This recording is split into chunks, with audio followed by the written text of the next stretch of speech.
All right, are we on? We're getting there. Yeah, there's usually a little bit of a delay till it gets actually on Twitch, but There we go.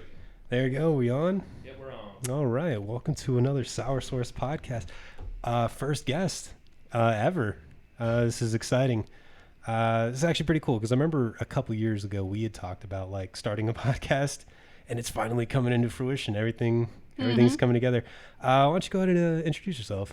Sure. So my name is Courtney Train, and I live here in Kansas, and I work at a local domestic violence and sexual assault agency.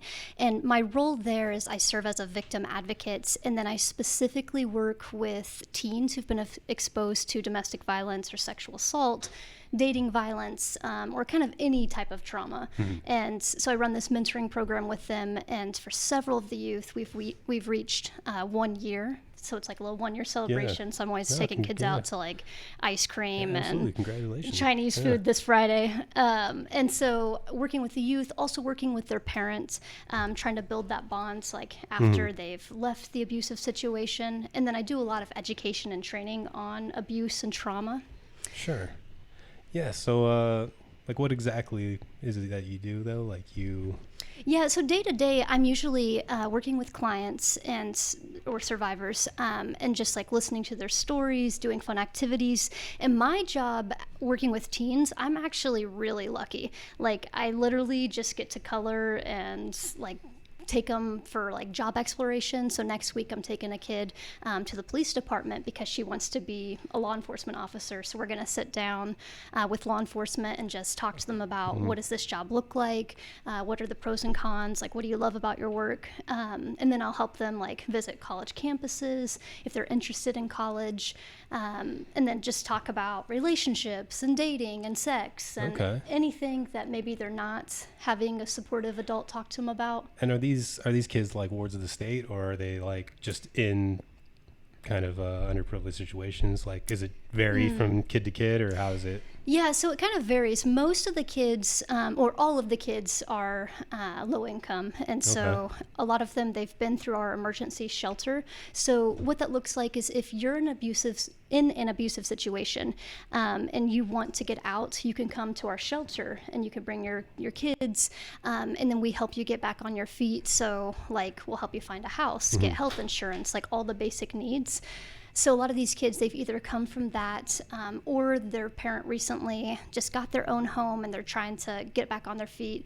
And then I just work with the family and support them, connect them to resources. Like I've helped a lot of families get involved with therapy, just kind of whatever it is they need. That's what advocates do. Like we ask you what you need and then we help.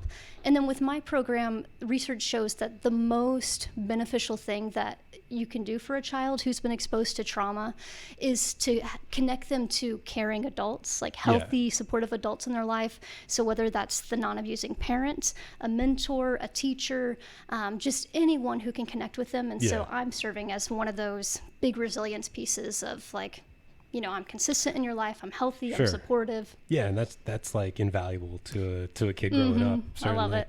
Yeah, no, I bet it sounds super rewarding. Like is there anything maybe that you kind of like, do you think people don't really know too much about sort of abuse and childhood trauma, things like that? I think a lot of it.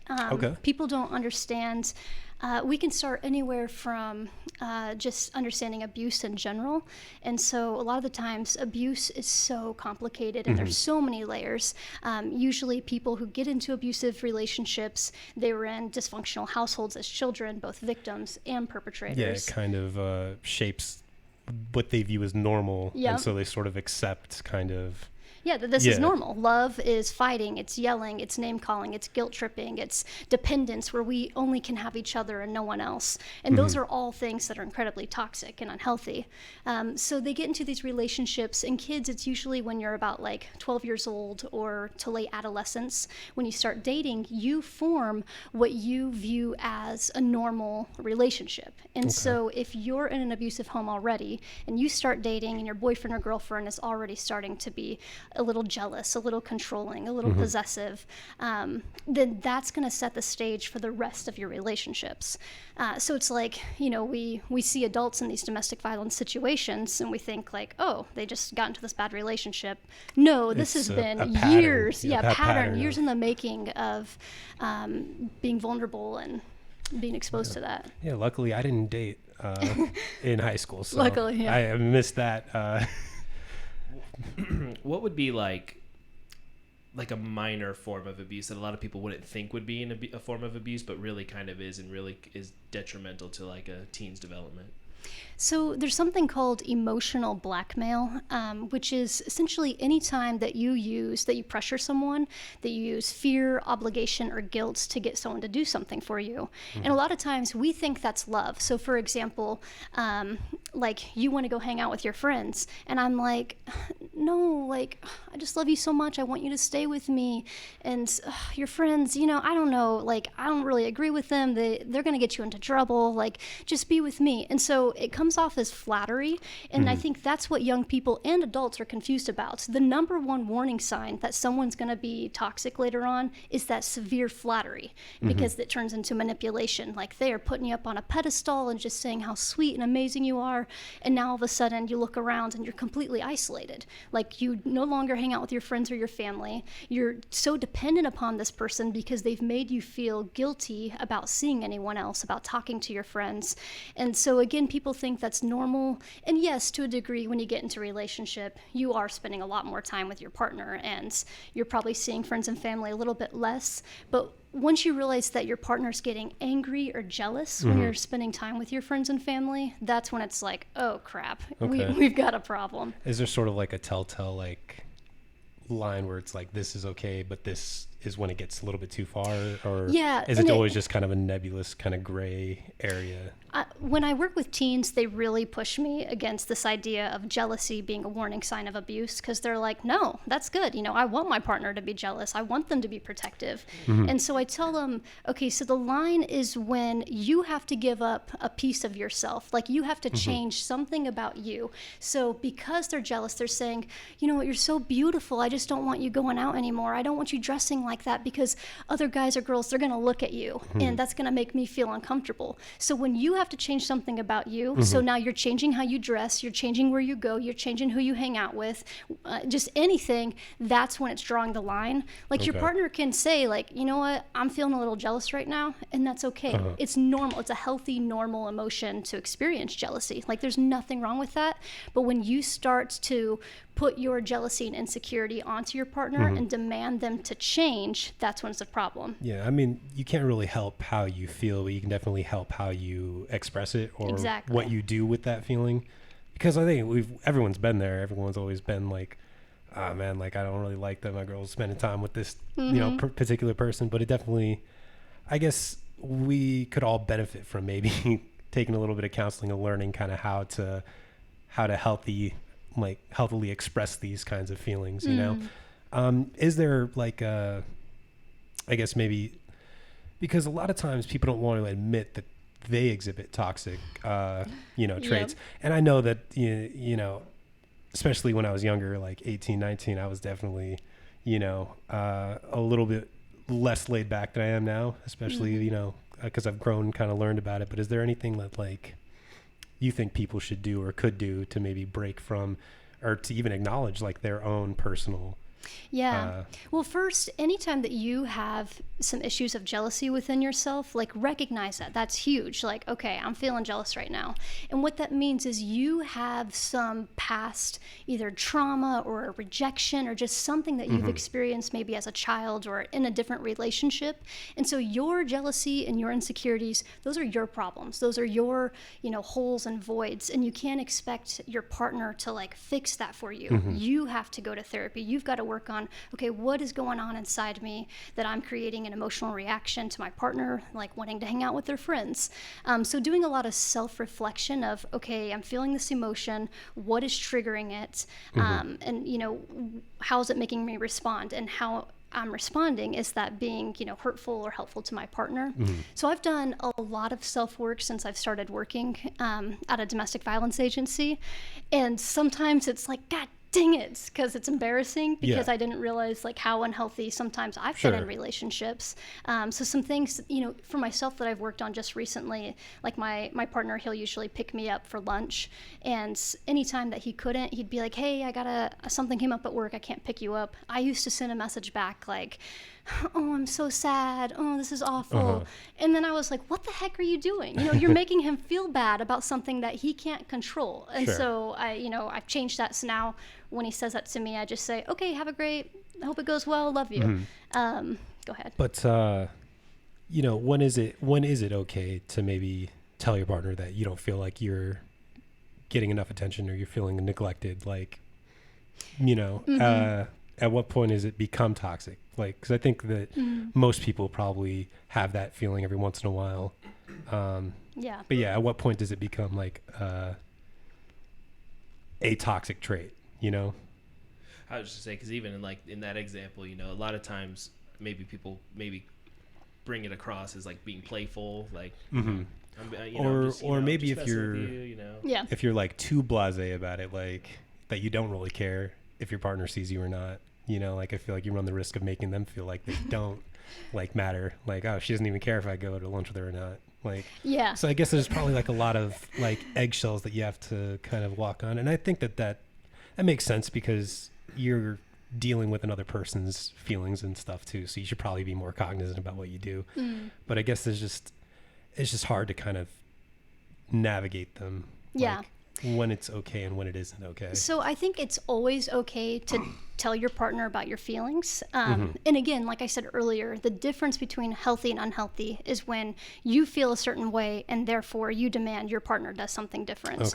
Okay. So yeah, always telling your partner like, you know what, I'm feeling a little jealousy, and that's nothing to do with you. That's all to do with me and my history. It's my own insecurities. It's my own crap coming up, and I'm wanting to put it onto you. And I tell my partner that all the time. Sure. Not with jealousy, but with other stuff. When someone has triggered me and I'm angry and I start to kind of lash out at him, I'm like, you know what? I'm putting my crap onto you, and that's not okay. That's not fair to you. So it's always okay to talk about your feelings. In fact, that's a healthy relationship. And then in general, I never talk about my feelings. I know we as a society, we all struggle with this. I struggle with it. I feel like that's my toxic trait is that I'm always like, Yep, I'm always too reserved. rigid. I never express the way that I'm That's a defense feeling. mechanism. People won't talk about their feelings because it's vulnerable, and you risk being hurt. You risk rejection. You risk someone not understanding you. Well, it's this weird like machismo that I've been trying to like break out of, but it's always just my preconceived notions of like what it means to be a man. You know, that you're not allowed to show weakness. You're not allowed to like, you know, be vulnerable. You have to be like tough and cool and calm and collected all the time, you know? And I don't know how would you break out of that? You So start massively by talking, insecure. Yeah, and so men, you all have got this extra layer of barrier to jump over when it comes to open communication with your feelings, because you have all these masculinity issues and society issues with that. So yeah, just start by talking about your feelings, by putting yourself out there. I'm scared that if she sees me being vulnerable, she's gonna leave me. I have 2 points to raise. One is a question, and the other is to respond to him on how to break out. Good. You watch Hachi, A Dog's Tale. That movie will break you. Oh man, I watch broke me. this show. This Is Us. Have you ever seen that show? I have seen that. Oh No, I man, haven't. I cry every episode. That's why That's I make sure that I don't watch it with anybody. I No, lied. you gotta watch it with someone. I haven't seen it. No, I lied to fit in. I apologize. Yeah, no, But no, it's pretty good. Back to the topic. I did have a question. Do you find like between like male and female, like certain traits like are more pervasive with males and females and vice versa? Yeah, so there's jealousy on both sides with men and women. I think because of historical events of women used to be property of men and all of that, a lot of times men do get more possessive because they feel like there's still that hint of like, you're mine. And it comes from a loving stance of like, I'm a man, I'm a protector, this is my girl, you know, we get her this ring, whatever. And it's all this symbolism of you're mine. And so you see a lot more of that, like, yeah, I gotta like be tough with other guys, or other guys can't look at my girl. So that jealousy and possessiveness. And then also a lot of like entitlement with men because of those same areas of just like, well, I'm the man of the house, I get to make the rules here, you're the woman, you need to serve me. And like people don't even realize it when I talk about entitlement.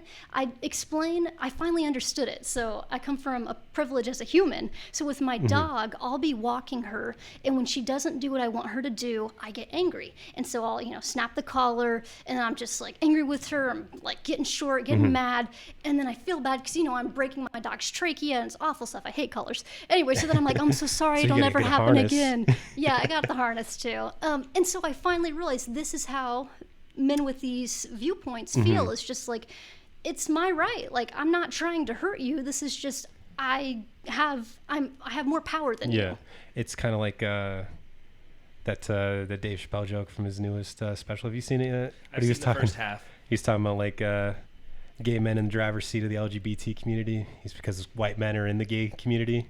They're like, we can navigate the roads of oppression. In fact, we built these roads. Yep.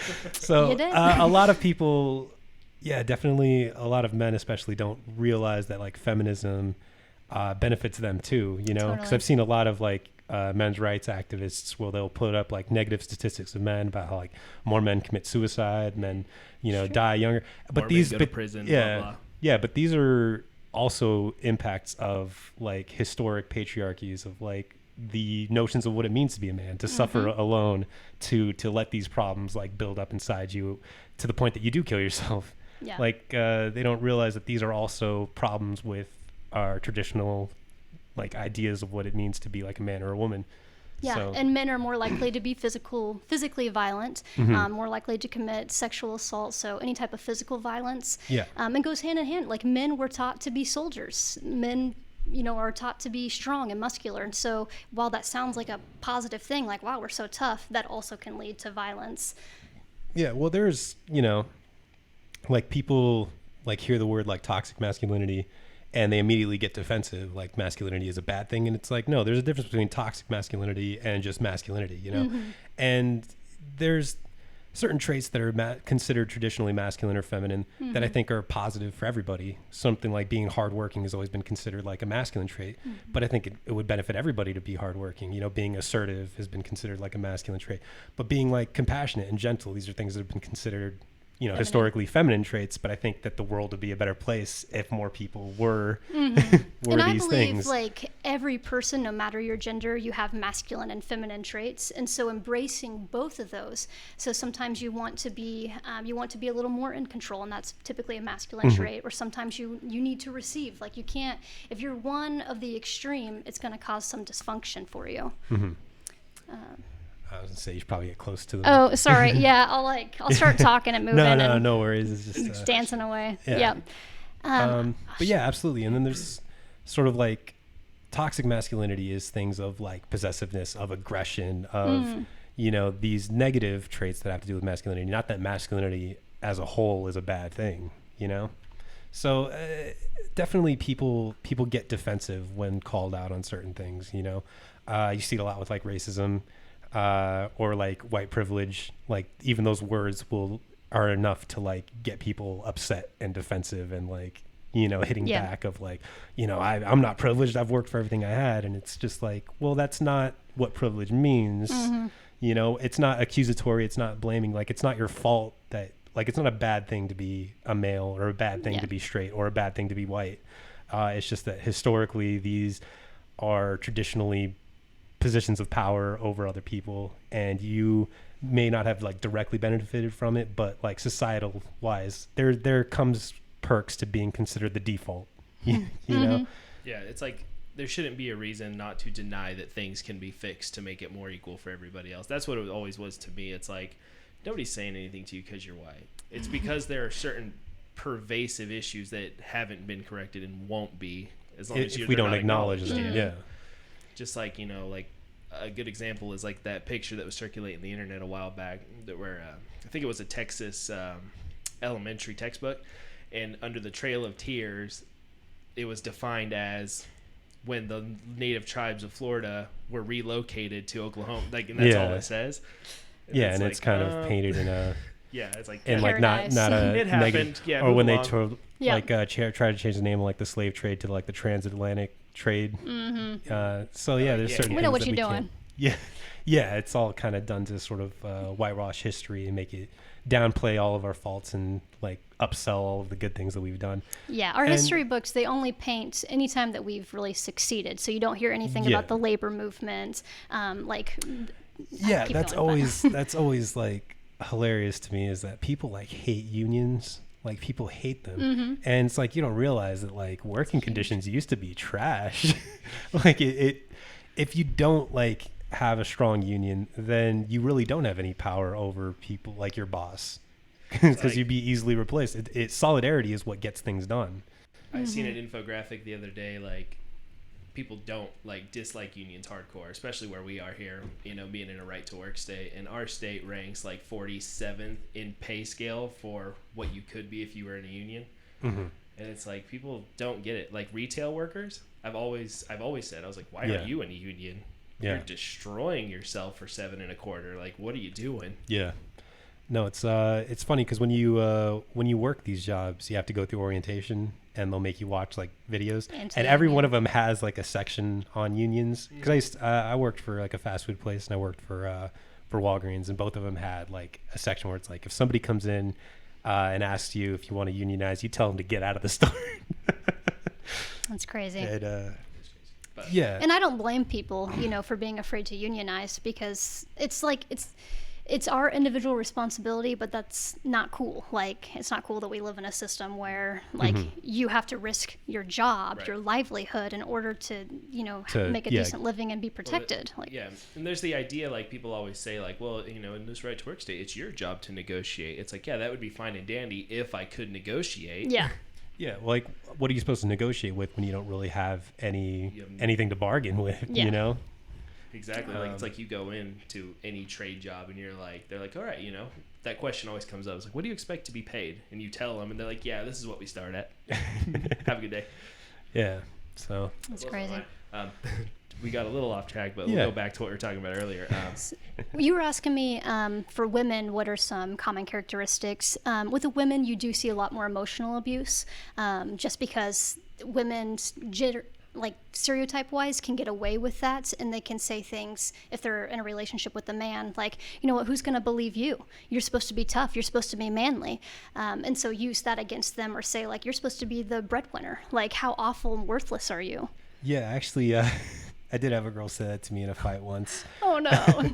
She was like, "I wish you were just more of a real man." And I Oh, was like, no. "Oh man." And men are so sensitive, and it's not your fault, but so sensitive not. to that. No, I'm not.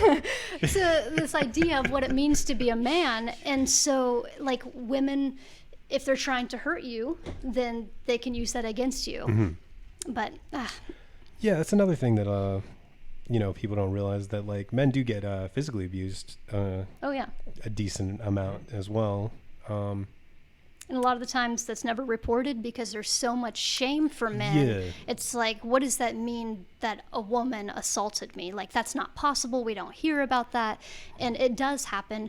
Statistically, 1 in 4 women and 1 in 7 men experience physical violence by an intimate partner. And that's just the ones that have been reported. So that's still a lot. You Yeah. know, 1 in 7 men being assaulted by their partner. Especially because you have to imagine that a lot of dudes just kind of take it in stride and don't even Yep. like, you know, go to report it or anything.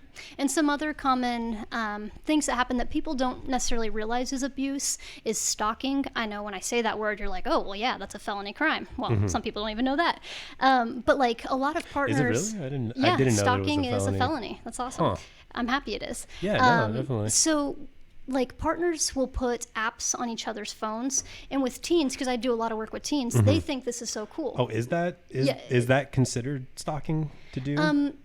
If you don't know about it, or if you don't agree with it, but teens, and probably adults as well, willingly put these apps on their phone. Not always, but they think it's cool. They're like, wow, my partner knows where I'm at all the time, so if anything ever happens to me. And so I'm just like, well, you know, is that normal? Is that healthy for like your partner to know where you're at 24/7?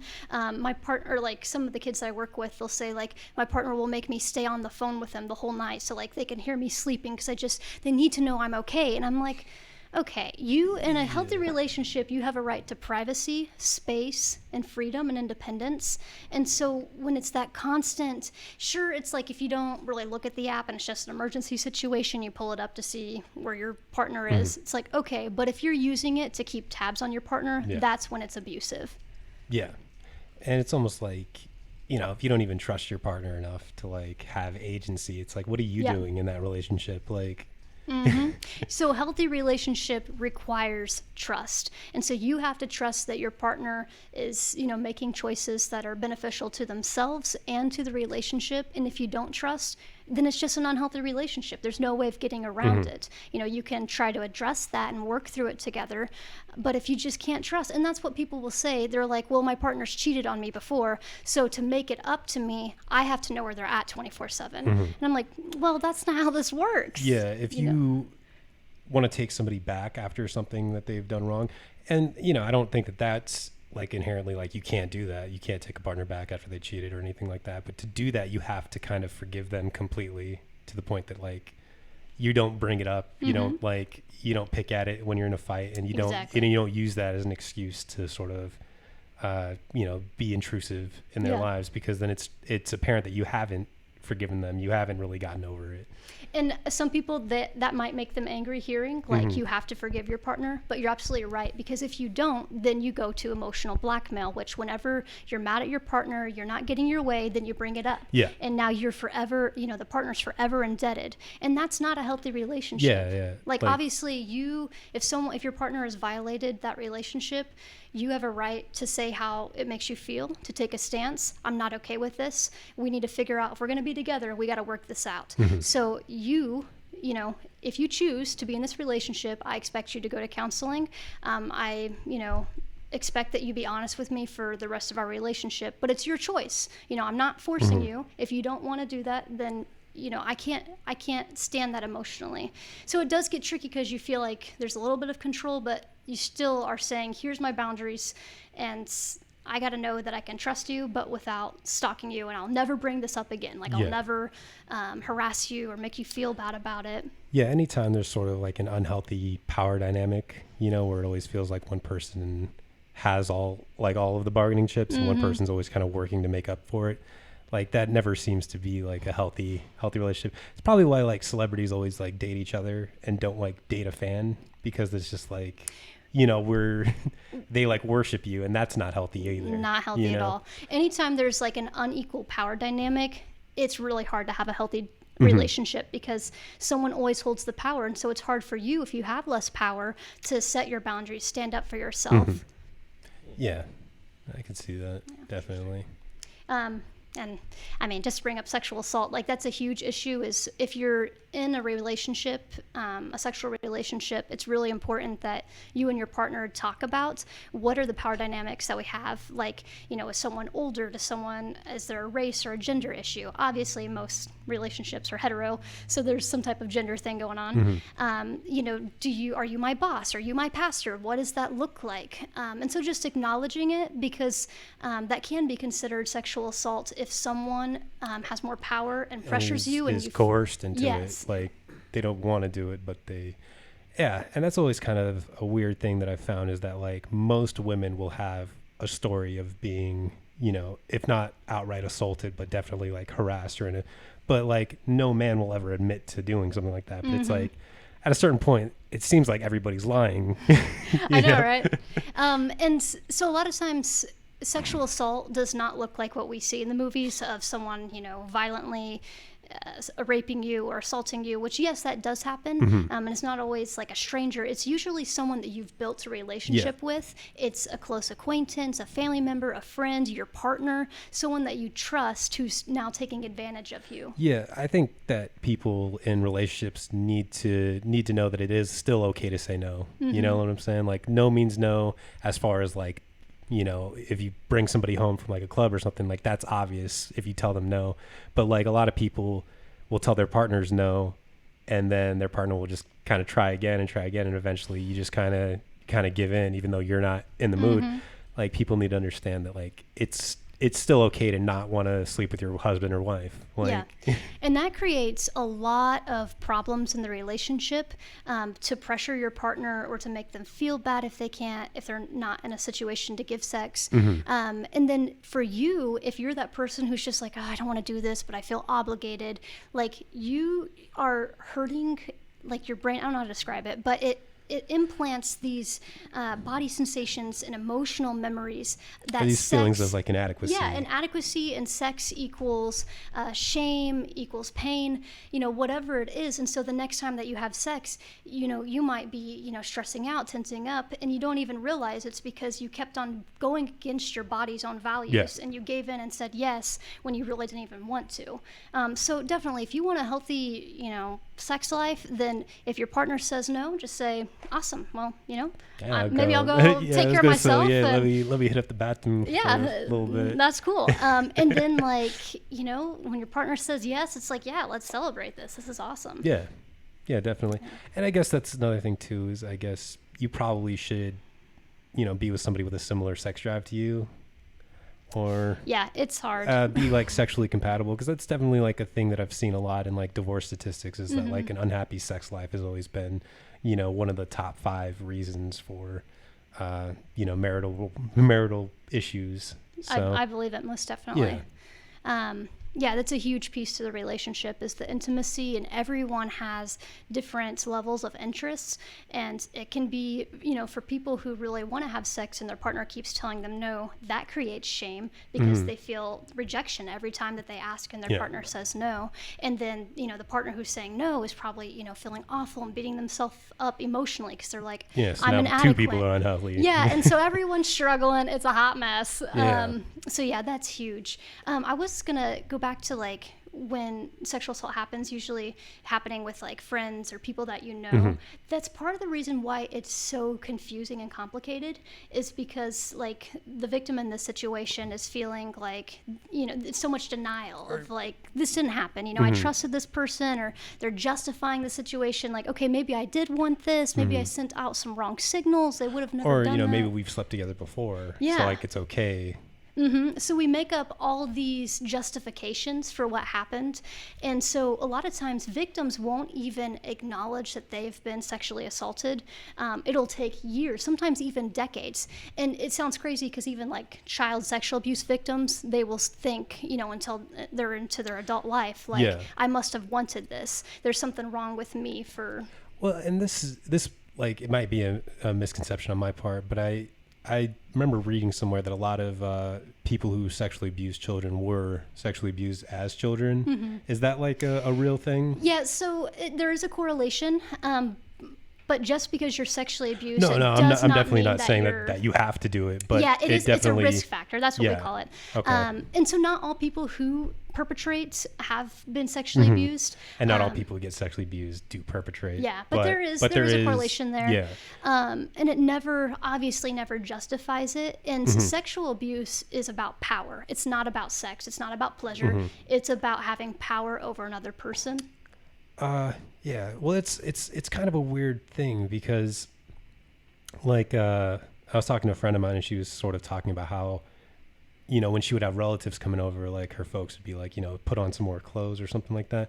Almost like it's weird that your family would even look at you in like a sexual way at all. And that's victim blaming too. Yeah, I guess like it's weird because we have such like a warped notion of like sex. Like, have you ever watched like a movie from the 80s and like just how much like is in some of them? Like even like 16 Candles, like, he takes her home when she's drunk and sleeps with her, or like Revenge of the Nerds. Like Revenge of the Nerds is just like an hour and a half of like sexual assault. It's a really bad one, and it's almost like these were like movies in theaters like that people watched and laughed at, and it's like, those people are still alive today. So it's almost hard to like break free of like what we think of as okay and what isn't okay. Yeah, and media makes it really hard to understand consent and sexual assault. And I feel really bad for guys. I honestly do, because in society we have this notion of women aren't supposed to ask. Like, men are supposed to ask you out. Men are supposed to, make the first move. And women were just supposed to be quiet, and, Prince Charming comes along. So that's a recipe for sexual assault, because there's no communication. And then men are like, I gotta make the first move. Maybe I gotta she's just go playing in. hard to get. Like, maybe I gotta be persistent with this. Yeah, which then comes into harassment. Does that also kind of, like, in a roundabout way, sort of feed into, like, the power structure? Like, you're giving men all the power by saying, like, they make that first move, they get to choose yes or no, so forth. And yeah, it's really unhealthy, and that leads back to what we've already talked about with toxic masculinity and the history of power and, like, the male hierarchy, whatever, patriarchy. Yeah. And so we got to get away from that. And so I do talk with teens a lot about sex and consent. And like, it's everyone's responsibility to, like, ask, and it doesn't matter what gender you are. It's okay to, like, ask first. And so we'll watch, like, a scene from Star Wars where, oh gosh, I'm forgetting his name. I don't know. Obi-Wan Kenobi. I'm just throwing that out. That is a Star Wars character. It was Princess Leia and another guy, and everyone's going to hate me because I don't know this very well. But anyway, they were on a ship, and he started making out with her. Oh, that's Anakin. I don't know. So essentially, it's the implication of, dude, that whole episode 2, that romance is so cringy, because the entire movie she's like, you make me uncomfortable. Yeah. And so we'll look at that of just, like, I don't even know. Yeah, like, you gotta. That's sexual assault. Yeah, like, you gotta just keep going, because eventually she'll love you. Yeah, if you she just might keep say she's persisting. uncomfortable. And so we all learn that, and so women are taught, like, they're flirting if they're persistent and they never leave you alone. That's a good thing. And we see so many movies with stalking and harassment and assault, where eventually it's usually a woman being stalked. She finally gives in to the guy, and now she's in love with him. And it's like, it's almost like, especially because a lot of times it's the protagonist. Like, at the end of the movie, he gets the girl. Like, that's his prize at the end of the movie. So, a lot of like protagonists are written to be self-insert characters, where you're supposed to, like, relate to him, and you're supposed to project yourself onto him. So when he does something to a woman, you kind of, like, imagine it being you. Like, and so I guess it kind of, if you paint your protagonist as, like, a fucking, like, a stalker or like a rapist or something, like, that could probably lead to some pretty warped views on sexuality. What do you think about, like, do you think, like, Disney movies could do that, like, indoctrinate children from, like, a young age? Disney movies are like the worst. The prince and, like, the princess kind of dynamic. Yeah, you think so? I mean, they hold up so many gender stereotypes, and I mean, Disney today is a lot better, obviously. Yeah, with Moana they're consciously trying to be, but there's definitely you look at some of their classic stuff. It's definitely problematic. So, I mean, this is the easiest one thing I'll ask students when we're talking about consent is, like, when Prince Charming kisses Sleeping Beauty.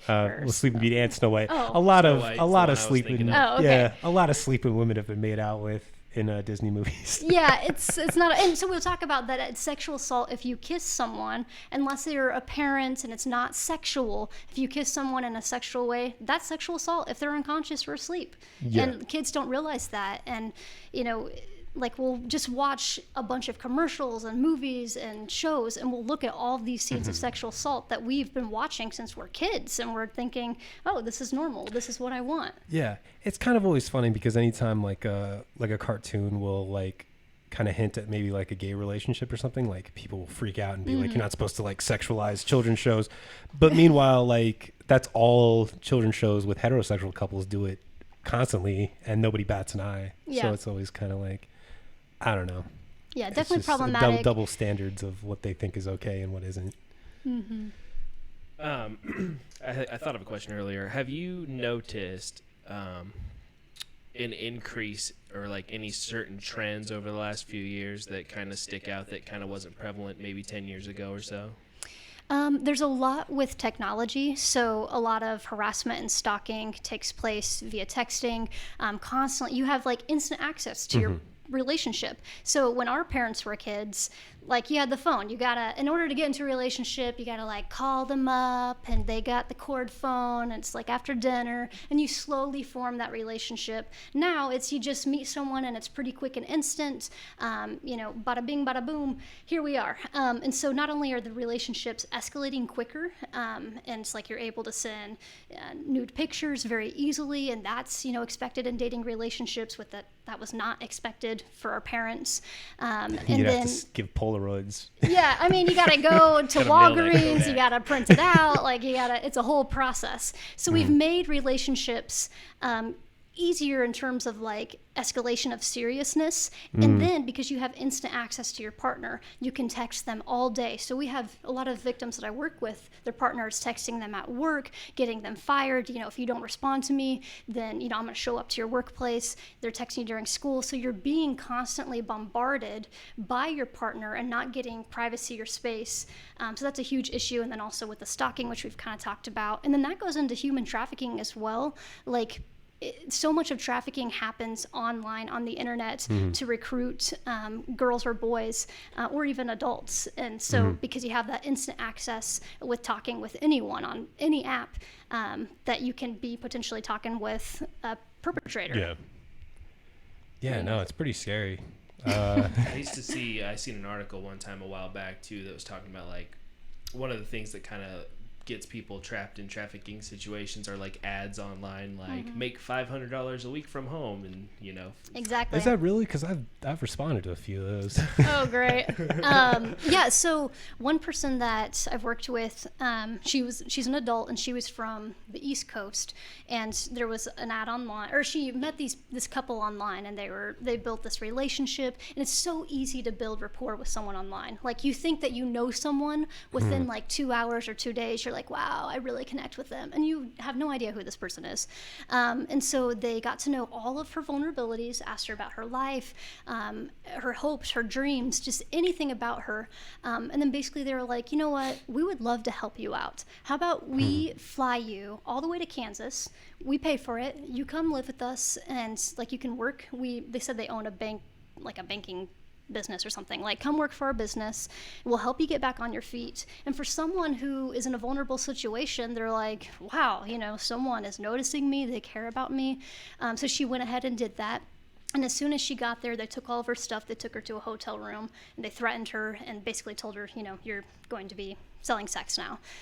So she was in Wichita, Kansas for a little bit. And then they told her, this is from her, they said, we can make double off of you if we take you to Salina, which in Wichita, they're making $500 a trick, which is an exchange for sex. And so essentially in Salina, they're going to make $1,000 off of her. So I don't remember how she got out of it. I think maybe the hotel workers helped her, but eventually she got to us and we got her back home. But it's so easy to be tricked by someone and to think that that's why I told you, flattery is that huge sign. Like, be skeptical of anyone who is offering to compliment you, ask you questions about your life, like personal questions, like, tell me about your family, like, where's your dad at, like, what happened in your childhood. If they're buying you gifts, like taking you out, getting you nice things, it's like, okay, what's their motive? And then I always tell kids, it doesn't matter what someone nice does to you, you never owe them anything. Like, that was their choice to buy you those things. That doesn't mean you owe them anything. But also talk to me if someone's buying you things. Like, please talk to me. Oh man, that's another one that I do, because I'm way too loving to my partners all the time.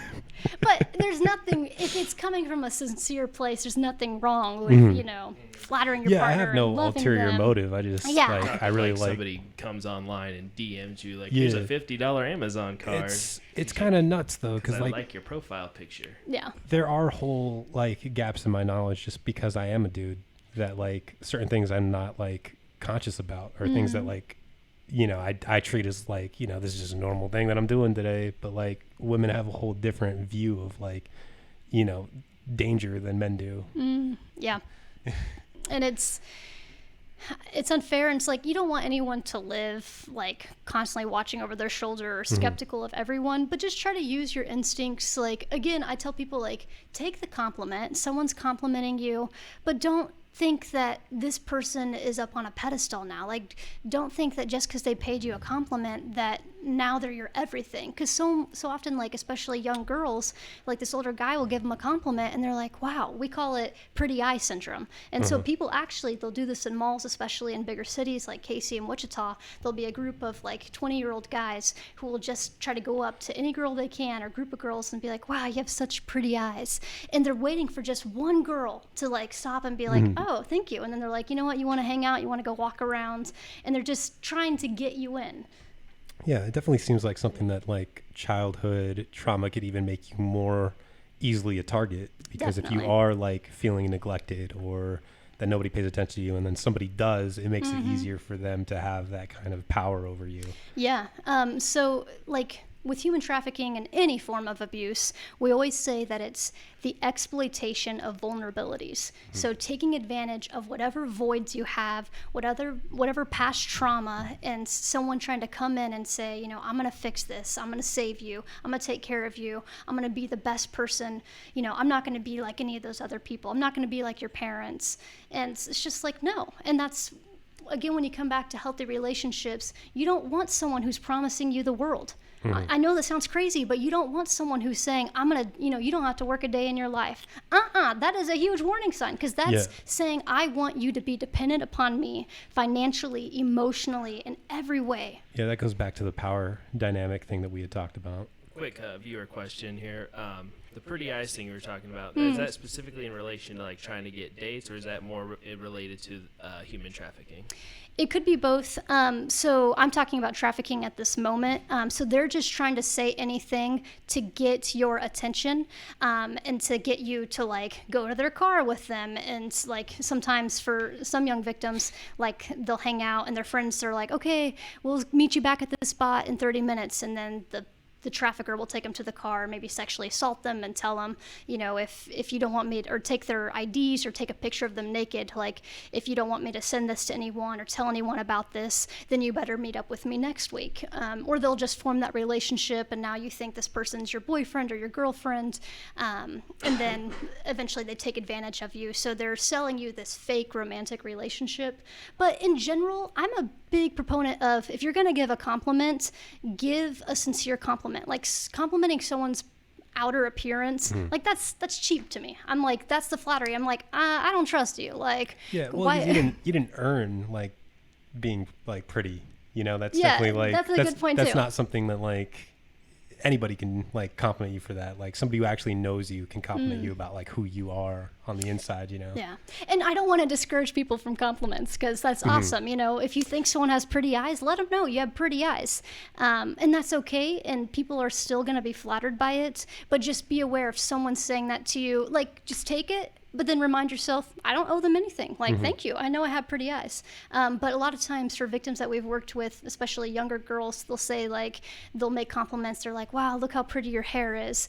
You know, they'll just compliment the stupidest things, because as a young person who's been, you know, already sexually abused, your parents aren't giving you any attention. You've had a history of, you know, neglect and lack. Like, for you, that means the world. So we want to teach young people to not just give in to someone who, you know, is complimenting them. Sure. You know, it's funny though, because I remember being in high school and like certain girls that I was interested in had like 26-year-old boyfriends. That is a huge warning sign. And when I was a kid, I was like, yeah, how am I supposed to compete with that dude? Like, he's got a job and a car. Yeah. But it's like, looking back, I'm like, that dude was a creep. Yeah, exactly. Anytime that there's someone who is, it's usually a guy, but sometimes a girl, significantly older than their partner, I'm like, ew, you've got some problems. Especially if it's someone in middle school or high school. That's disgusting, in my personal opinion, and professional. Well, yeah, like, well, in the legal opinion. Yeah, okay, I've got some stuff to back me up. But like, scientifically speaking, for women, our brains typically aren't developed until age 25, and for men, it's age 28.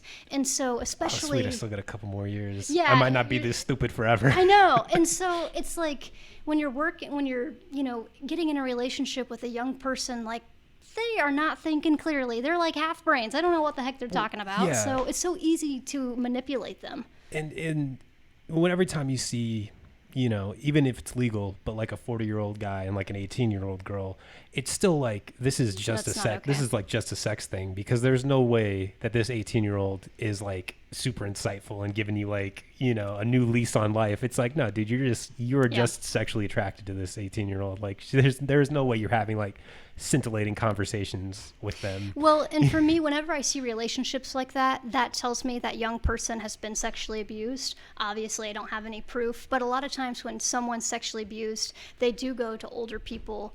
I don't know exactly what the science is behind it, but it's just a history of people taking advantage of you. And so in a sick way, you're also attracted to that because that's all you know of like older people giving you love, but also hurting you at the same time.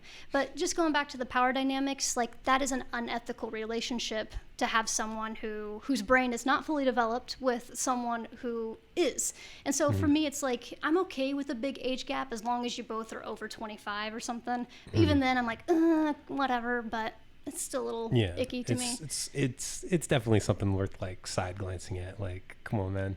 Yeah, because again, it makes it hard if you were the younger person to like stand up for yourself, because this person has so many years of experience and maybe they have a better job. They have just all these resources that you don't. So it's harder for you to get out of that situation. Yeah, definitely. Yeah, no, there's getting into it. Yeah. Getting into it. Just off the top of my head, so a lot of times people think human trafficking victims are just girls and women, which for sex trafficking, that's usually the bigger stat. For boys, they are oftentimes recruited online just as well. Predators will be on like online gaming sites, and so people don't think about this, and you two probably are familiar, just like random people talking to you. And so again, online predators or traffickers, they go anywhere where there's people to be manipulated. So it's just something like people will think, oh, a boy can't be a victim, but they can just as much as a girl could. Yeah, no, creeps go after all types. Yeah, creeps are anywhere where there are people, especially young people. And then for men, a lot more of them are involved with labor trafficking. So for like American men, it like a lot of times young, like 16 to 20-something-year-olds, usually white men, they'll get involved in door-to-door sales. And so a lot of times people don't even think that that's related to human trafficking, but they get into these jobs, they're promised these glamorous careers of, you're going to see the world, you're going to travel, and you're going to make so much money, it's going to be awesome. And then they are stuck and they've had to like pay in, give up their passport. Are we talking like Cutco and like Herbalife and shit? Hey, I have a Cutco knife. No. I mean, anything. And so it's not always like if someone's at your door, not necessarily a victim. I actually read once too, like what happens is people will like be brought over from like foreign countries on like what they call work loans, where they'll traffic people to work in like stores and stuff or do whatever, under the guise that when you've paid off your quote loan, you like we'll get you your papers, or we'll make something happen. Basically like indentured servitude. Effectively. Yeah. And you never, they'll always say, oh, you haven't made your payment, or like you haven't reached the minimum yet. Yeah, only $1 is going towards your principal. It's like Animal Crossing. Yeah. No. And that's the same. And so again, like, yes, a lot of trafficking happens with foreign individuals, but there's still a lot going on with Americans, both in labor and sex trafficking. So we're fooling ourselves by thinking like this isn't a problem. Like this is happening in Salina, Kansas. Yeah. It's happening everywhere. Yeah. And oftentimes like immigrants are kind of the most like vulnerable group because they don't have a whole lot of legal they can't report. Otherwise, they live in fear of getting like, definitely. in trouble themselves. So the more vulnerabilities you have, the more likely of a target you are. Like a perpetrator will love you if you have a language barrier, if you are scared, if you're dependent on your documents, all of these things, they, take that and run. This is kind of more of a fringe question that I just kind of thought about while I was, while we were just kind of talking about, like, are felons ever targeted? Like, yeah. So because again, it's another vulnerability. It's less likely for you to get a job. And so they'll say to you, like a trafficker will say like, they're promising you the world. So they're like, I can hook you up with this great job. You're going to make a lot of money. It's going to be awesome. And so traffickers, they'll hang out at homeless shelters. I mean, I've never said jails, but I could see it happening now. Like if someone's released from a prison or a jail, they'll probably be there. They'll hang out at substance abuse shelters, like buses, anywhere where there are people who have a lot of barriers, and they know that they're easy to like sell them things, like sell them dreams. You know, I can help you out. Like another person that I worked with, she was at a homeless shelter, and this guy, he met her there and built a relationship with her. So trust is always a big piece in this. And then he was like, you know what, let me get you a down payment on this apartment and pay your deposit. And so he helped her get into a home. And then a couple months later, now he's showing up unannounced, and then eventually is forcing her into prostitution. And it's just like, I helped you out, so you owe me. And she also had a substance abuse issue. And so that's a huge correlation with trafficking and drug abuse. The traffickers will either force you to use drugs and alcohol, or if you already have that issue, then they'll say, you know, if you want your drugs, you need to go make me some money. And they'll physically beat you up as well. And so you're just trying to, you know, get your drugs too. Yeah. So it's challenging. And it's almost like our criminalization of these people, like prostitutes and sex work, can kind of make them even more vulnerable and kind of push them into the dark corners of, you know, society, where they have like less ability to get out of it. Definitely. And the statistic is the average age of entry into prostitution is 12 years old. And so if you've already been sexually exploited from a young age, like, what do you think, like, as an adult, you're just going to, like, develop these new career skills? Like, no, you're going to keep doing what you know to survive. And so then we shame these people who are in this industry and, you know, make them seem like they're these awful people. But it's like, no, when you see someone with a drug addiction and looking terrible and you have a lot of words to describe them, usually they've been severely traumatized. Yeah, I've always kind of felt that way. There's nobody who's kind of like doesn't have any demons who just suddenly becomes like a drug addict. Yeah. You know, like everyone's kind of running away from something when they do that. And so I've always, I don't know, had a great deal of sympathy for somebody who's like addicted. Yeah. You know, it's I think by this point everybody knows like a family member or somebody who struggles with addiction. And it comes down to like, are you going to like shame them, or are you going to be like supportive of them? Yeah, because addiction is a symptom of trauma. Like, and that's like, you can't just like tell someone to quit smoking or drinking like that. That's not helpful at all. You got to get down to the root. Why are they, you know, why do they have that addiction? Like, what have they been through, and address that. And so just shaming them is going to make them want to use even more. Yeah. Like when people always have that kind of tired argument, like, you know, using drugs as a choice. Well, there's a reason that people choose to, though. Yeah. Like, you're not addressing sort of why they chose to do it. It's a person's solution to their pain, and it almost feels like it works. It almost works, and they keep trying, and it's just like, all right, this is making it better, but it never does, and it can't fix the problem because, you know, it's a completely different problem.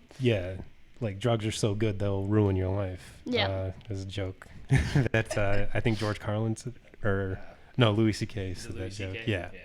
Well, George Carlin was talking in an interview about that, how when you like start doing drugs, it's almost all pleasure and no pain, and then so like the ratio starts to shift every time you do it until at one point like it's all pain and very little pleasure, but you just like you have to keep doing it to get to what you used to be. Yeah, and a lot of it too, like a lot of ODs happen when like you leave your comfort zone.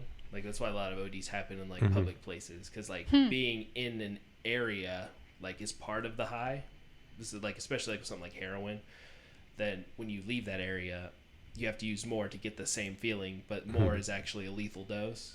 That plays into it a lot. Yeah, makes sense. There's like a study, and I'm like paraphrasing it, but I guess they put like 2 mice in a cage and had like a water bottle that was full of water and one that was full of do you know what study I'm talking about? Full of water laced with cocaine, and like the mice would constantly like do the coke, and so they were like, see, like, you know, people are just always predisposed to use drugs. But then another scientist was like, well, you put them in a cage with nothing to stimulate them except drugs. So when they made like a Mouse-topia that had like a bunch of other mice to like be social with and had like toys and things for them to play with, almost none of them did the drugs. So it almost seems like if you make like a kinder, better society, less people are going to seek that escapism. That's a great point.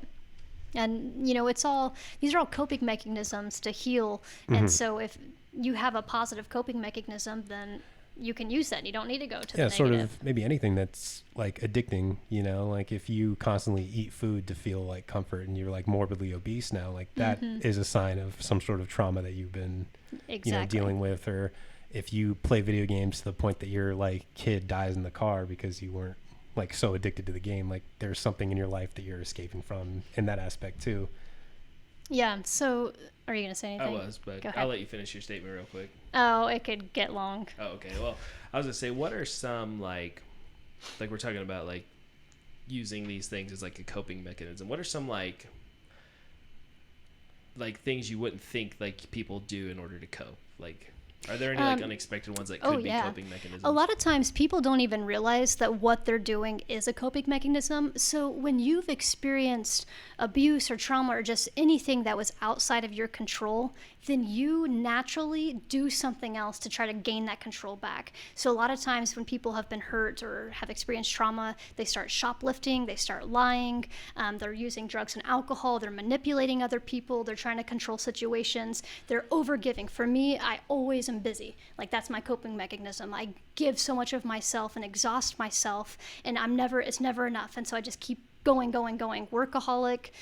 All of those things are coping mechanisms, like chronic sex or, you know, avoiding intimacy, coping mechanism. And so what I do with my clients is I'll show them a huge list of these are all coping mechanisms, like which ones have you done, and then acknowledge, okay, what has been the benefit and what's been the consequence for that coping mechanism. Because there's always, with anything you do, positive or negative. And then like try to help them see that now that you're at a better place in your life, you can choose whether you want to continue that coping mechanism or put a new one in place, which is really hard. And so it just kind of gives you empowerment to connect all these negative behaviors, because, you know, maybe you've gone to jail for stealing, you know, maybe terrible things have happened and you realize, holy crap, I was doing that because I didn't have control in my life at that time. Someone was assaulting me. And so the only way that, you know, my brain could make sense of that was to control something else. And it got me in trouble. So yeah, there's a lot of coping mechanisms. So I encourage people who are listening, like if you do something that you know is not helpful to you, like try to go back to the root and figure out, is there something going on in me where either someone has hurt me or I've gone through something, and so this is making it feel like I have control in my life. And then like moving forward, it's like, okay, how do you feel that control without having to control other things? Yeah. Do you have any sort of like helping or helpful coping mechanisms? Maybe ones that are more healthy than sort of like compulsory, like instant gratification kind of things? Yeah. So the easiest is just breathing. And maybe you've heard a lot about breathing, maybe you haven't, but it's literally, if you can like take big inhales, it gets oxygen to your brain. And so you can think more clearly with the oxygen in your brain. And then taking long, slow exhales, it like releases oxytocin, which lowers your heart rate, your, just like your adrenaline. Like breathing is the most important thing, especially that exhale, because it relaxes you. And it's the quickest, most efficient thing. If you start to feel escalated, just take some deep breaths and it can get you grounded and back in the present moment. And there's so many breathing techniques, whether it's just like slowly breathing. You can like inhale for a count of 4, pause for a count of 4, exhale, count of 4, pause. That's called square breathing. There's a lot of names for it. And then there's like 3-part breathing, where you try to just first fill up your lower belly with air, and then your middle belly or your torso, and then your chest, and then go the opposite way, and just trying to control your breath. It brings you back into the moment and calms you down. Another easy thing that you can do is paying attention to your senses. So your senses, when you're experiencing trauma, the only thing that's really working in your brain are your 5 senses. And so we could go deep into this. So that means like when if you're experiencing trauma, you're not remembering a linear memory. Like you're not remembering, oh, first this happened, and then we went here, and then this happened, and she said that. Like, that's not happening. Your brain is only recording, you know, just visual images that you see, certain sounds that you hear, smells, a certain touch. And so that has some harmful consequences, which I can get into that, but you can also use those senses to calm yourself back down. So one thing I do when I'm starting to get escalated is I just go, okay, name 5 things that you can see right now. So I just like list 5 things. I see a black TV, I see this purple button, and then, okay, what are 4 things that I can feel right now? Okay, I can feel my hands on the sofa, my butt on the chair, my hair touching my neck. What are 3 things that you can hear? I hear the computer running, I hear my own voice, I hear like my spit moving. What are 2 things that you can smell? So anything to just ground yourself is super helpful. Other positive coping mechanisms or healthy coping mechanisms would be yoga, meditation, because both of those focus on your breath and sensations. It's getting into your body and feeling, and that's the scariest part. That's why people run to drugs. We don't want to feel. We don't want to know what's going on inside here because it's so scary and so overwhelming. And so when you start to do healthy stuff... He's looking at me because he knows that I love drugs. Yeah, you're avoiding feeling all the crap that's inside of you. It's like that stereotype. It's like, I don't want to feel anymore. Yeah. It's like 100% accurate. And we're all, we all struggle with it. But if you want to heal, you got to feel it and you got to work through all the emotions that come up and have a relationship with your body. That's a lot. Yeah, no. No, it's all helpful information. What about like, somebody like Joe Rogan who gets high like every single day, like just by smoking weed? Like, is that like a coping mechanism, you think? Like, yeah. Is there like a healthy way to maybe, I guess, use drugs every day? Wouldn't it be like in the methodology, like if you're habitual in order to calm yourself, that would be coping. But if you're just like, I'm a little bored, I think I'm going to feel good for a minute. I smoked weed every day for like 4 years straight. And so I think if it's a daily thing, it's probably a coping. And so challenge yourself, like, okay, can I give this up? And if I can't, okay, then I have a dependence. I've got this coping mechanism going on, whether or not I want to admit that. And so a lot of people do smoke every day, and for them, it's amazing. It keeps them centered, grounded. But it's just like, okay, can I do this? Can I survive without this, outside substance? Like, can I depend on myself to calm myself down, which is hard. And it's almost kind of a weird thing that it was just me and my friends, we all kind of lived in this trailer park. Like, all of us were kind of pretty poor. And so we would just smoke all the time. Like, anytime we hung out, we didn't really have like a lot of money to go somewhere and do something, but we could scrounge together $5 each and like get a gram and like get high for the day. Something to do. Yeah. And I kind of figure that kind of factors into the whole mice thing of like, if you really don't have, like, I don't got $400 to go skiing for the weekend, but I can spend $10 and get high. Like, yeah, we seek adrenaline, especially if you've had trauma in your past. In order for you to feel anything, you have to do something that requires so much adrenaline. And so there's a lot of risky behaviors. That's a coping mechanism. So driving 90 miles per hour or 200, that's not a thing. Driving really quick down the interstate. I think certain cars can go 200. Okay, all right. If you can afford the cars that can go 200. Exactly. Probably is. So, we're in a different category of people. If you can't afford that, you might just be, doing some drugs, and it gets you that adrenaline for a moment, especially younger people. So if you're a teen or just a young adult, like, we especially crave that adrenaline, and it's just a part of growing. And so, if you don't have a healthy way to release that, then you're gonna do crappy stuff. And I've talked to like one of my parents about that with my mentoring program, because her daughter was cutting herself. She was using drugs and alcohol. She was getting involved in really unhealthy relationships. And so it's a matter of, these are all coping mechanisms, symptoms of trauma, but also she's at an age where she is seeking adrenaline. And if you can't provide a healthy atmosphere for her to do that, like going to the trampoline park, things that cost money, or just going hiking, or things that are more accessible, she's going to seek that somewhere else. And so it's kind of a balance of both of those. Yeah. I was going to bring this up. It's kind of a little bit of a short story, but I think it's like you were talking about like centering yourself and like being able to change yourself and what have you. There's an old story, I think it's like Gandhi and the mother or something like that, where a mother brings Gandhi her child and says, I want him to stop eating sugar, and he tells her, okay, bring her back in 30 days. And so she does, and she's like, nothing happened, he didn't stop. And he's like, well, I wanted to make sure I could stop for 30 days before I told him he could. I love that. Yep. And also just other ways of healing is doing a lot of like acceptance work and detachment. And so a lot of times we depend on, substances, people, situations for us to feel worthy and to feel happy.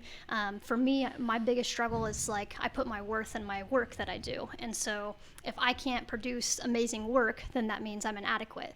Whatever, working on it. And so like we have so much attachment to relationships and these other things. And so if you can let that go, detach, and start to find meaning just being in the present moment, like just feel the bliss of like paying attention to all those senses. It's going to be so much more rewarding because most people were attached to things. That's when the jealousy and insecurity comes up. That's when the shame comes up. And if you just accept every moment as it is and don't have that emotional reaction, then your life is much happier. It's easier said than done. It's very Zen, very like Buddhist of you. I know. I've been reading a lot of Buddhist reading. Yeah. It was weird. Like Edgar Allan Poe, like expressed a very similar sentiment, and yet I don't think that he like read much like Buddhism. So it's just kind of a weird thing that I remember reading about, that it was like, life is suffering and the only way to be happy is to remove yourself from attachment. And it was almost like verbatim, like Buddhism. And I was just kind of like, that's kind of weird that he came up to that conclusion, like completely independent of it. Yeah. So I think like maybe the Buddhist was saying something like desire equals suffering. Yeah. Well, that's part of what like the Four Noble Truths or whatever, like life is suffering. Suffering comes from attachment. The way to got it. Like reach nirvana is to like remove attachment. I don't know though. Like I feel like not, I don't know. How do you separate like detaching yourself from like things to like just not caring about things? That's like, what I'm struggling with. Passion is still like a good thing sometimes, right? Yeah. So I'm having a first quarter life crisis. I might be dead at 50, so I think I'm going midlife right now. Okay, perfect. All right, midlife for you. So I'm really struggling because I've always been so passionate, but it makes me so stubborn to be around. So like in the last decade, I was severely passionate, and so I was very defensive. Just came off very strong-willed, and maybe you're thinking you still are. And so right now I'm trying to work on like not getting so wound up about things, because it creates that emotional reaction, and then I'm stressed out. I'm creating anxiety with other people. Like they don't want to be around me. Either they really love me because they're like, wow, she's so inspiring, which I'm like, icky, like don't put me up on a pedestal, or oh my gosh, like I can't even have a conversation with her because she's so out there. And so I've started to come to a place of like it's still okay to like have my views, be critical of things. But like whenever I feel that emotional reaction, I try to step back and I'm like, okay, why am I acting crazy? Is this something that I can actually control? Yes, I can still promote like peace and healthy behaviors, but it's not worth like getting angry about things. That's not going to change anything. It's not going to solve anything. I've read a couple articles. They show up every now and again in the news and stuff where like a study will come out and say like perfectionism is on the rise, and then they correlate that with like certain like tendencies, kind of like what you're saying, like people who can't cope with not producing perfect work, and then it leads to more mental problems later on down the road. So like for people like that, and maybe not necessarily you, but like does it like cause almost like I don't know how to word this, like an emotional reaction when somebody comes up and they tell you like, oh, your work is good. It's fine. It's good enough. Like, does that like offend people like that sometimes? Like, how dare you insinuate that my work is just good enough? It might. And it can be hard too for perfectionists to accept positive feedback, even if someone's like, it's enough. Like you're like, what? No, it's not. But then also when people have told me that, like my therapist has reminded me, like what you're doing is enough. Like it was almost liberating. I was like, it is? Like I don't have to keep exhausting myself. Did you have anything to add? So yeah, it can be really tricky. People can, if they're at a place where they're not like willing to work on themselves, it could be offensive. But if they're getting closer to, I'm so exhausted, something needs to change, that might be just what they need to hear, is like, that's good. Like, it's not worth you killing yourself over this, like exhausting yourself. So yeah, it's definitely challenging. And then just the idea of like, if you detach, does that mean that you no longer care? It's more of like you're accepting things as it is, but it's not saying you're okay with things being crappy, but you're like, okay, this is the reality. I have like two choices. I can do something about it if it's possible to do something about it. And a lot of times it's not, or I can accept it and just focus on myself. And so that's what I've done a lot with my own life is like, I can't control my work environment. I can't control, all these things outside of me. And every time that I get so passionate and stressed out about them, I'm depressed. I'm having panic attacks. I can't function. And so just focusing on myself, that's really helped me. It's kind of like that, you heard of like the serenity prayer that they make a lot of people do in rehab and stuff? I love it. Yeah. It's like, grant me the... Lord, please grant me the strength to change the things I can, the serenity to accept the things I can't, and the wisdom to know the difference. I love it. Another great quote I've heard is, serve others, surrender the outcome. So that's really helped me in my work. And also I teach yoga as well. And so if I'm focusing on, what's the client thinking, or what are my students, what is their experience? That's not my business. Other people's experiences, none of your business. And so all I can do is focus on, am I putting my heart and being authentic into everything that I do? And then you have to relinquish control from there. Like, you have to surrender to whatever their experience is. And that's more about them than it'll ever be about you. So that's really helped me. Okay. Yeah, I can see that. It's kind of funny when we were talking about like being a perfectionist, because I kind of almost had like the opposite reaction. Because like growing up, I was always like in like gifted classes, always told that like you were really smart, and a lot of things like came easy to me, to the point that like when something was hard, I just wouldn't even like bother with it. I was like, there's no point in doing something if I'm not going to be like fucking awesome at it. Yep. So I was like a perfectionist to the point that like I would only do something if I knew that it would be perfect. Otherwise, I wouldn't even try. And it took until my college professor was talking about like paralysis by analysis, where you would like overthink something to the point that you would never get anything done. And he was like, sometimes half-assing something is better than no-assing something. And that was kind of like a lesson that it took me to do, because like I would always be like, I'm not going to start working out until I have the money to like go on a diet at the same time. Like I'm only going to do something if I can do it 100% at that time. And so you would just kind of like push things aside because it's not perfect. So like don't even bother trying. But it's like sometimes making one healthy decision is enough, like than making no healthy decisions or all at once. Like you can take smaller steps to get what you need done. A lot of perfectionists struggle with procrastination, like exactly what you're saying. It's just like, if I can't do it perfect, like I can't do it at all. I just read an article about the importance of praising the process and problem solving rather than, apparently it was saying that it's not healthy to tell your kid like, you're so smart, because the studies that they did showed that those kids were more likely to lie and to cheat, because they're so focused on, I gotta have this image of I'm so smart, and they don't even want to do things like what you're saying, like, well, if I'm not going to be smart or do it right, then I don't want to try with that. But for the kids that they would always say like, that's really awesome how you thought that problem through, or like, awesome how you took these steps to approach this situation, those kids were more likely to do like whatever it is that they didn't want to do, and they're more likely to do it in a way that wasn't lying or stealing or cheating. Yeah, it's kind of funny how we like gauge intelligence, because like somebody could be told that they're like a gifted student, but if they don't put the work in, like, are they really smarter than a guy who actually tried really, really hard and did and actually concretely accomplished more than the person who was told he was really smart and didn't really do anything? This is actually one of like my biggest complaints with like the modern education system, because like the idea that like you're now a certain age, thus you can learn said subject, like that is illogical. Yeah, it's like people should be taught at the rates that they're like you're now they're 16, learning. you can learn biology now. Like that's silly. And then add in trauma to that, and these kids, they can't even concentrate. They're not even having the basic like skills, and so they're expected to like perform at these levels and understand these things. Like for me, I had no idea. Like throughout all of elementary school to high school, I didn't understand geography, I didn't understand science, I didn't understand math, I could not understand English. Like nothing made sense to me. And again, because you've got this bigger issue of not only maybe your parents aren't able to help you, they, like my mom, she dropped out in the 9th grade, so how is she going to be expected to understand how to, you know, do these things?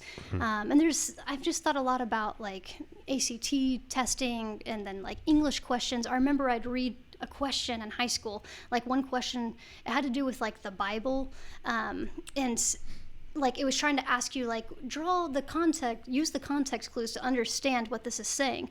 But I wasn't a religious person, and so when you're asking me like to draw the context clues, I have this extra barrier, if that makes any sense. If you've already been exposed to, you know, Christianity, and back in the day it was like racism, like, or even like, that could be applied to anything. Like everyone's got unique experiences, so people are always going to be at different levels for different subjects, you know? Yeah. So. And I'm thinking about like if you came from a poor background and the test is asking about a yacht. For me, I'm like, what the heck is a yacht? Like I can't even answer this question because I'm so stuck on one word. And now the test time is over. And Maybe the way that we handle school is not as intuitive as it could be. You know, I've always kind of considered it as like funded daycare. Yeah. Well, it's kind of like I don't know. We definitely like diagnose like a lot of kids with like ADD these days. And I'm not trying to like, you know, discredit like psychology or anything like that. But oftentimes it's like, you know, throughout 100,000 years of human like evolution, we've only been doing education like this for the past like 1,000 or 2. Yeah. Like kids are going to be energetic. They're going to want to move around. They're going to be hyperactive. Like it's almost like maybe putting them in a seat and forcing them to do something that they don't want to do is not the right way to go about it. I don't know. Yeah. Well, I've kind of said that like they don't innovate in education like here. Yeah. They always like it's been the same for a while. You have instructor and kids who memorize, listen, test, and move on. Whereas like in other places that produce better results, you know, by whatever metric you want to measure by, it's more about letting the kids grow and mature and then instructing them beyond that point. I remember reading about a country. I'm not sure what it is. I think it's like a Scandinavian country. Probably. Where they like they don't actually, for like the first couple weeks, don't make you actually go to class. Like, because human beings are like naturally curious and we want to learn. But when you tell a kid to do something, like they're not going to want to do it. So what they do is they go like, you can choose to hang out in the classroom or you can go have recess all day. And for the first like few days or couple weeks, they're going to go play all day. But eventually they're going to be like, you know, willingly go and try to learn something. And and the playing is a part of learning. Yeah, absolutely. I always found it crazy that like 6 hours of the school day, you're in the classroom just like getting pounded with facts and you have like a half hour to go out and play. When it's like kids are supposed to be playing. Yeah, I think a lot of like Scandinavian places do like a recess every couple hours. Yeah, that's pretty smart. Cool. That's pretty cool. Plus, in a lot of other places too, utilize the homeroom system, which like once we get the kids out of elementary here, they don't have anymore. Now you have 7 new groups of people that you have to restructure with, whereas other places you keep the same people around you all the way through. One of my college professors, he's from Norway, and he said they didn't even have grades. Like, grading system was not a thing. And their emphasis, like once you got into high school, it was about learning practical skills, kind of like a VOTEC school. And like college itself wasn't the push. It was more about learning a skill, learning a trade. And their prisons there, like the people, it's like on an island, or it's not even on an island, but they're like out chopping wood. They've got these chainsaws, and you know they just trust them. Well, it's almost like counterintuitive because a lot of people think that like vengeance is a part of justice or like treating criminals like wrongly. But it turns out that like almost the opposite is true. If you actually like treat them like human beings, they're less likely to reoffend when they come back out. You know, if you institutionalize them and then throw them out in the real world and then act surprised that they're not, you know, assimilating, you know, that's a little bit your fault. You also wouldn't want them to like reoffend. Like it always seemed, like you said, counterintuitive to me that we like when people pay their quote societal dues, they pay their debt to society and then they come out and like most people write them off and expect And them they're to just still reoffend. treating them as, Yeah. but it's like you're basically just like saying like I don't trust the justice system Yeah. because this criminal is not reformed. He's still a criminal, Yeah. you know. Which is fair. I don't trust the justice system either, but Yeah. it's unfair to these people who have to be villains the rest of their lives Yeah. and can't vote, Can't move can't on. get a job, can't move on, and now you're stuck. And so what are you going to do? You're going to reoffend. Like, Yeah. just you're like gonna make the mice are stuck in That's why there. a lot of the Scandinavian countries focus on reassimilation. Yeah, rehabilitation, Instead of- education, like getting them job skills, making them. Yeah, and then that one too. That's another one. Like what you're saying, like they go through like what they call like post-secondary or something like that, and like the first 2 years are basically entry-level tech school, and then depending on where you're at, then you choose your pathway. Like, do you want to go to university? Do you want to go to full-on trade school? Like, where do you go from here? You can make your choice.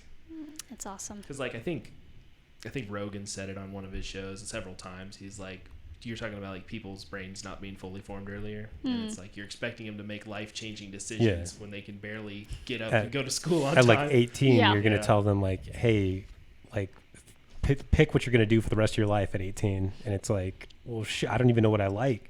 So then you go and you major in something, and then it turns out you have no interest in it. I know. But now you're fucking 70,000 in the hole. Like you're kind of like, well, I gotta pursue this now. I got a relative who's going through that. They went and they wanted to do physics, right? They got their first year out of the way, did terrible because it's hard. Yeah. And they're like, well, now I want to do engineer. Well, they're into their second year. They're like, I Still don't want to do hard. that anymore. Yeah. And it's like, well, what have you been doing? Yeah, and it's And then you feel kinda- bad. Yeah, then- but you're kind of shame. trapped. shamed. Yeah. But it's like because it's That's so why you drink all the expensive. time. Because it's so expensive, though, like you are kind of committed because otherwise you're just gonna keep building up this mountain of debt. I had a buddy of mine who, and it's not funny, but it's a little funny that he went to like a for-profit Christian school university. And it turned out they weren't like accredited, but he still owed them like $100,000. So like we would all like work. It was in the conservation corps where we would work all day together, and then on the weekends, we'd spend all our money because our food and shelter was handled by the conservation corps. So we could like spend all our money, except he could never come with us. He was always just like depressed because he was like he just had this mountain of debt, and so we'd be like, "Hey, you coming to the bar with us?" And he'd be like, "No, I'm just gonna hang out tonight, guys." And it's just like fucking he was always sad, and it really fucking like broke my heart. Yeah. I knew a lady who was a nurse on the base, over there on Riley, and they had come. She was a citizen nurse, and they had come out with a program where they would pay to make you an RN so you could travel to different bases. That's a good job, traveling RNs making. RNs, yeah. But she kind of fell in the same situation. The school here in town that's no longer open because they got fined out the wazoo for bad practices. But like none of her credits transferred. So out of 7 nurses, civilians, like she was the only one that didn't get to go because of that. Yeah, it's almost like we handle education very poorly. Huh. It's Interesting. almost as if there's a lot of problems. See, that's the kind of thing when we were talking about like being zen and being detached. It's almost like, God, I have so much like passion that I see so many problems that for me to just like detach myself and not like throw myself into them always just makes me. It's that fine line to me. It's like you don't want to fall into apathy where so many people fall, and they're like, just like people like, I don't watch politics. It all sucks. I don't care. It's like, no, you should care because this stuff does. It's a self-fulfilling prophecy. You Yeah. don't take like a vested interest in politics, so they don't really care about you because you're not engaging. So like you feel ignored because they don't like pay attention to what you want, but they don't pay attention to what you want because you don't engage. So it's almost just like They benefit. they want people to be apathetic. They want people to not care. They want people so busy and tired with their own lives that they can't see how bad they're getting fucked. And being detached is not like being apathetic. And so if you are at a point where you're just like, I don't care anymore, like you're not living, because detachment is living like a peaceful life where you're. But I'm not peaceful. I'm trying to start a revolution. I know, but if you think that'll bring you happiness, apparently, according to the Zen masters, it won't. They say, look at cats, Cats got it figured out. They're so in the moment, and they're so brilliant. Cats ain't got mortgages. Exactly. It's really hard, you know, and especially when we're talking about Yeah, they do. They got your mortgage. They're living with you. But when you have this expectation to go to college and to like make something of yourself, and you have to be passionate, it's hard to be able to not. I think that's a huge factor of like anxiety and why people are so anxious these days, is because we just have this success culture of like, if you're like, you know, 25 and you don't have a degree or you don't know what you're doing with your life, like you're fucking up. Like you gotta get on that. And we just have this constant like desire to like, I gotta be successful. I gotta be successful. I gotta do something with my life. And it just makes you like live in this constant state of just like being unsatisfied and being like miserable. It's like was debating this guy. I wouldn't say debating. We were just conversing. And, we were talking about like the minimum wage, you know, the current progressive wing wants like $15, which is, you know, this story is irrespective of that. So, and we were talking, and he's like, I don't understand why a burger flipper should be making $15 an hour. And I said, I don't understand why you disparage anybody that gives 40 hours of their week to a job. Yeah.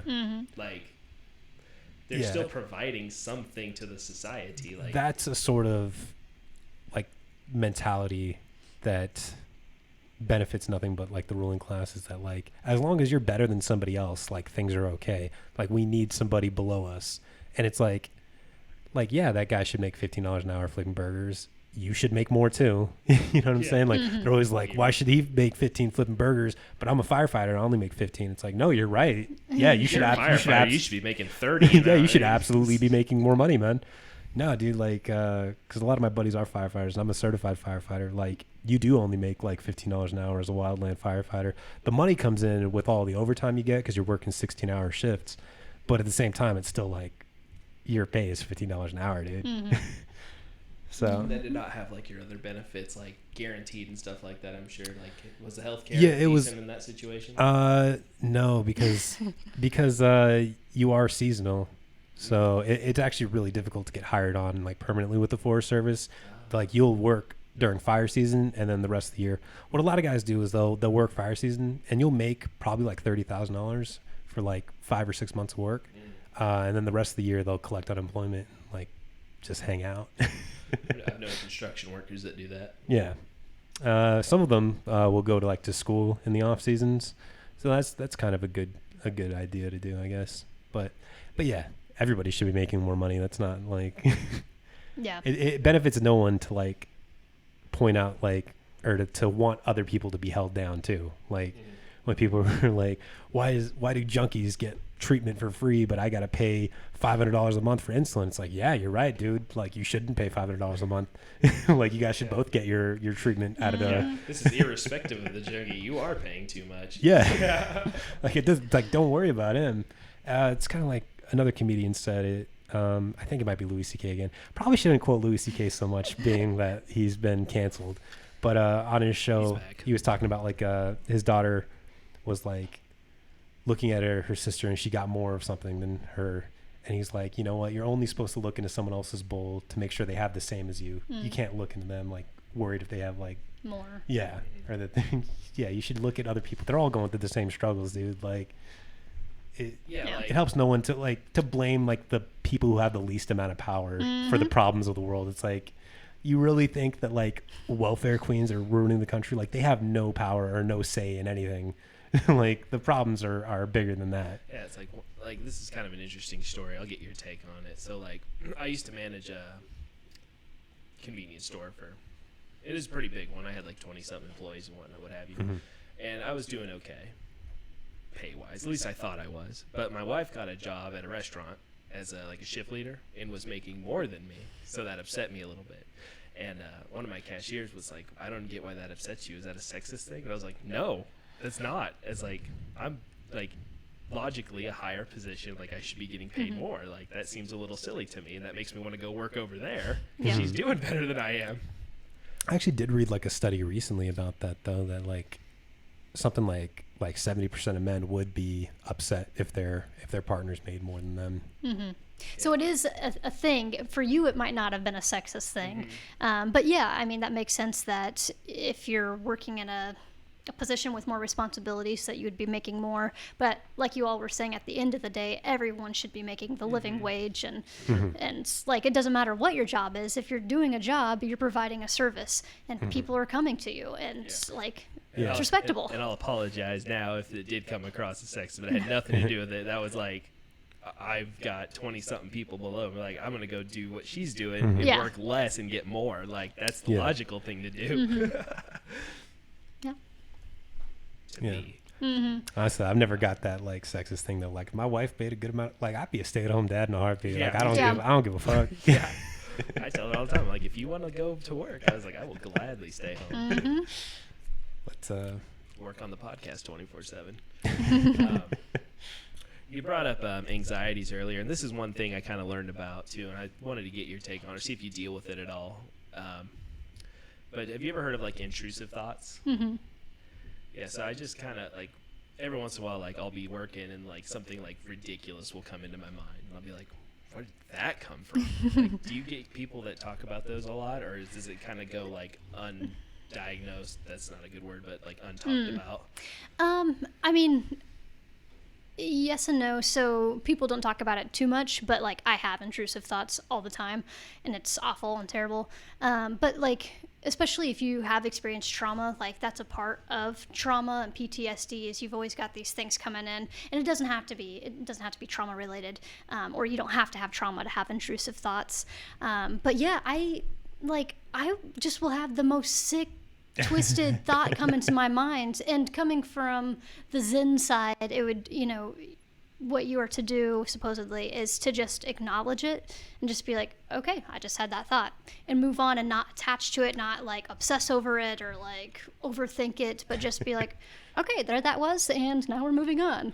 But definitely that's a part of anxiety, and that's what like the book that I just read, it's called The Power of Now. It's all about your mind is controlling you. Like every time that it's thinking on its own, it has control over you. And so to find peace in your life, you have to silence your mind, which requires like being in the present moment and all those lofty ideas. So yeah, it is something that's going to cause you anxiety as long as they're coming in, but just try to acknowledge them and be like, all right. Yeah, they're rare, but like when they come in, like, oh dang.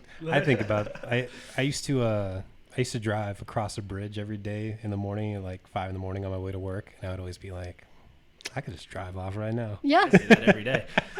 People will be, when I get to like an account, people will be like, how's your day going? And I'm like, I'm deciding if today's the day I drive off the bridge. Today might be the day. It's always funny how like so many people in our generation That's my coping mechanism. so casually joke about killing themselves all the time. It speaks to our society. I think about it all the time. Yeah. Well, and for me, like, it's embarrassing to say this, but sometimes I'll get a sexist thought, a racist thought, just something terrible, and I'm like, what the heck? This is everything that you're against, and yet you just had this very inappropriate thought. Everyone's got sort of internal biases, so you just have to recognize it and be like, why are you thinking this way?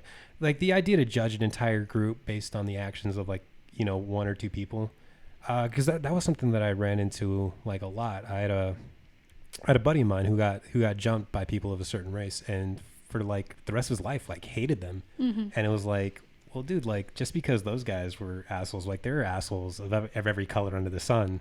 Like, yeah, it's like the Liam Neeson thing. Yeah. Where he got like in trouble for saying that because like one of his friends. But yeah, it's always like they're just bad people and they're good people.